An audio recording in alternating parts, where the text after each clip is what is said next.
Good morning বন্ধুরা, তোমরা সবাই কেমন আছো? আর এই দেখো গরমে বুঝতেই পারছো, পাখা মানে এতক্ষণ ওয়েট করছিলাম, পাখাটা বন্ধ করছি কারণ ও ঘুমাচ্ছে। তো তার জন্য আমি সকালে বাইরের সমস্ত কাজ কর্ম কমপ্লিট করে তারপর চলে এসেছি ঘরে। এতটা গরম, তো আমি তো একটু আগে আগেই উঠেছি। তো ও দেখো ঘর ঝাঁটাতে উঠে গেছে, তো উঠে দেখো এই যে পায়ের অবস্থা বলে না, অ্যাক্সিডেন্ট করেছে দেখো অনেকটা শুকিয়ে গেছে, দেখতেই পাচ্ছ অনেকটা শুকিয়ে গেছে, কারণ রাতে না সে খুলে ঘুমিয়েছিল।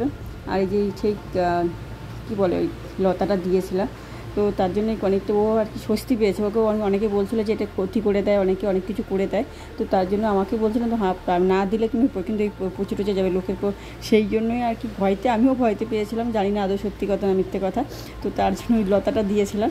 তা ওর মনে আর কি শান্তি, আমার মনেরও শান্তি যে হ্যাঁ কিছুটা হলেও শুকিয়েছে, অনেকটা শুকিয়েছে বন্ধুরা। অনেকটা যে ভয় পাচ্ছিলাম না, সেই ভয়ের থেকে অনেকটা শুকিয়েই গেছে, তো ভালোই লাগছে।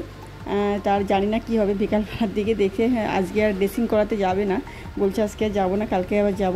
তো দেখি কী করা যায়, কি হয় বিকাল পর্যন্ত দেখি। ওষুধ টষুধ খাবে, সকাল দুপুর আছেই ওষুধের কোর্স। তো বন্ধু কথা বলতে বলতে অনেক কথা, মানে ওর কী বলতো ওই কথা বলতে গেলে না অনেক সময় বলাই হয়ে যায়।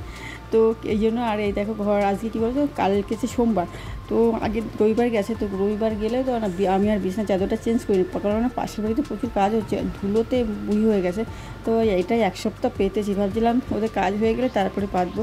দেখো আমার জ্বালা টালে পর্দাগুলো এখনও টানায়নি, প্রায় 1 মাসের উপরে, পয়লা বছর আগে ধুয়েছি, সেই কাজ এখনও কমপ্লিট করতে পারিনি। তো বন্ধুরা একটা কথা তোমাদেরকে শেয়ার করব, মানুষের জীবনে অনেক কিছু স্পেশাল ডে থাকে, যেমন জন্মদিন থাকে, অ্যানিভার্সারি থাকে, তোমার সন্তান প্রসব হওয়ার করে, আরও অনেক অনেক খুশির মুহূর্ত থাকে, মানে তো কোনো কোনো কাজে জয়েন করা, সেগুলো তো কারো মানে প্রতিটা মানুষের জীবনে একটা স্পেশাল ডে। সেই স্পেশাল ডেগুলোতে যখন তোমার খুব কাছের লোক, প্রিয় লোকরা যখন তোমাকে বলবে, যে ধরো শ্বশুরবাড়িতে এসেই তোমাকে বলছে যে তুমি অপায়া অলক্ষ্মী, যে এইগুলো না শুনলে, মানে একটা মেয়ে যখন শোনে তুমি অপায়া অলক্ষ্মী, তোমার কারণে কোনো উন্নতি হচ্ছে না, কোনো করছে না, সেই মেয়েটার জীবনে যে কতটা মানে কষ্টের আর কতটা যন্ত্রণা, সেটা বলা মানে সেই মেয়েটাই জানে। এটা হচ্ছে কী বলো তো, সেই মেয়েটা কারোর কাছে শেয়ার করতে পারে না, পরিবারের কাছে শেয়ার করতে পারে না, আশপাশের লোকের কাছে, কারণ সে পরে পরিবারের মানে তারা পরিবারের লোকের কাছে শেয়ার করলে সে পরিবারের লোকজন মন খারাপ হয়ে যাবে, আশপাশের লোক হলে পরে তোমাকে খোঁটা দেবে। তো এই কারণে না সেই মেয়েটার ভিতরে যে কী কষ্টের হয়, কি মানে ভাবা বলা যায় না। মানে সত্যি কথা বলতে যে মানে শোনে কথাগুলো, যে তাকে দোষারোপ করা হয় এইসব মানে করা কাজগুলোর জন্য, অন্য হয়তো তার দায়ভার তার স্ত্রীর উপর চাপিয়ে দিচ্ছে। এইগুলো না প্রতিটা আমাদের সমাজে একটা একটা মানে অনেক নিয়ম চলে এসছে, যে সমস্ত কিছু মেয়েদেরই জন্যই হয়। যদি ভালো কিছু হয় তাহলে ঠিক আছে, তুমি তো তাহলে তুমি ভালো লক্ষ্মী তুমি, আর যদি কিছুটা হয়ে যায় তুমি অপায়া অলক্ষ্মী, এইসব মানে শুনতে হয়। একটা মেয়ে কাছে একটা অপায়া অলক্ষ্মী শুনলে যে কত কষ্টের, সেই মেয়েটাই জানে, সেই মুহূর্তেই জানে। তো বন্ধুরা এটা একটা শেয়ার করলাম, অনেকটা কষ্টের কথা শেয়ার করলাম, এটা আমার জীবনের কোনো কথা না, এটা একটা আছে কি আমার একটা বান্ধবীর কথা, সেটাই শেয়ার করলাম। তো ও আমাকে অনেক কিছু বলে, শেয়ার করে, যার জন্যই বললাম। তো মানে আর ওর নামটা উল্লেখ করলাম না, এটা সত্যি কথা ও আমাকে বলে। আর সত্যি কথা ওই শুনে আমার তাই এতটা খারাপ লাগে যে ও না সত্যি কথা বলছিল কালকে, বলার সঙ্গে আমারই খুব কষ্ট হচ্ছিলো, যে সত্যি আমি ওই জায়গাটা নিজেকে ফিলিংস করালে না সত্যি খুব কষ্টেরই হয়, সত্যিই কথা বলতে খুবই কষ্টের হয়। তো আমি ওকে আমার সান্ত্বনা দেওয়ার মতন ভাষা নিয়ে, অ্যাকচুয়ালি আমি সান্ত্বনা দিতেও পারি না, এটা অনেকে না সান্ত্বনা খুব দেয়, কিন্তু আমি না কাউকে সান্ত্বনা দিতে পারি না, এটা আমার খুব একটা বললাম নেগেটিভ দিকেও ধরতে পারো। আমি লোকে খুব বাড়িয়ে কথা বাড়ানো, কিন্তু সত্যি কথা বলতে ওই কষ্টটা একটা যে নেয় সেই সহ্য করে। তো বন্ধুরা অনেক কথা বললাম, অনেক কিছু শেয়ার করলাম।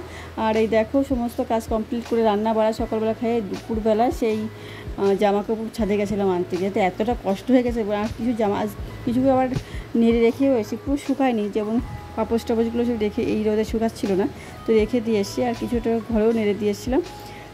আর এত কষ্ট হয়েছিলো, তো জন্য একটু রেস্ট নিয়ে নিলাম, শুয়ে পড়লাম, এতটা কষ্ট হচ্ছিলো। এখনই আবার রান্না করতে যাব, বুঝতেই পারছো অনেক চাপ সারাদিনে প্রচুর কাজ থাকে।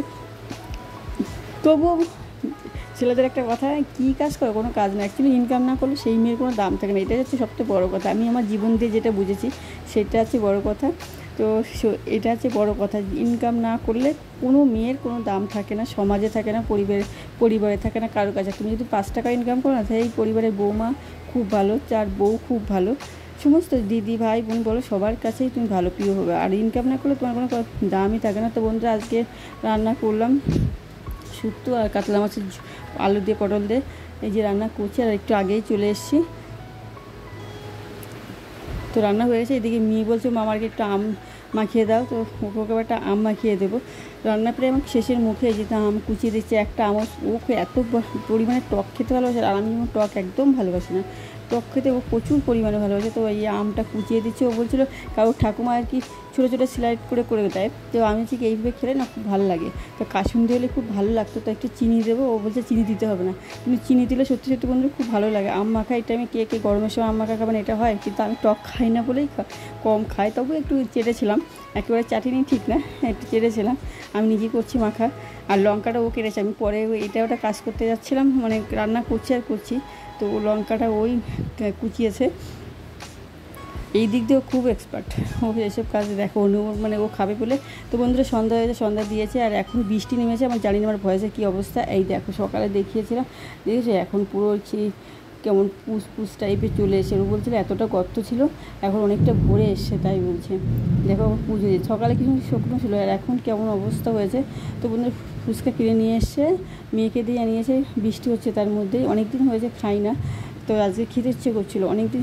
এখন সন্ধ্যাবেলা খেতে ইচ্ছা করে, কারণ বলো তো এখন চাও খাই না। আজকে একটু চাও খেলাম, বৃষ্টি বৃষ্টি হচ্ছে, তো চাও খেয়েছি। তো বন্ধুরা আমার ভিডিওটা এইগুলো তোমাদের কেমন লাগলো অবশ্যই কমেন্ট করে জানাবেন। সবাই ভালো থাকবে, সুস্থ থাকবে।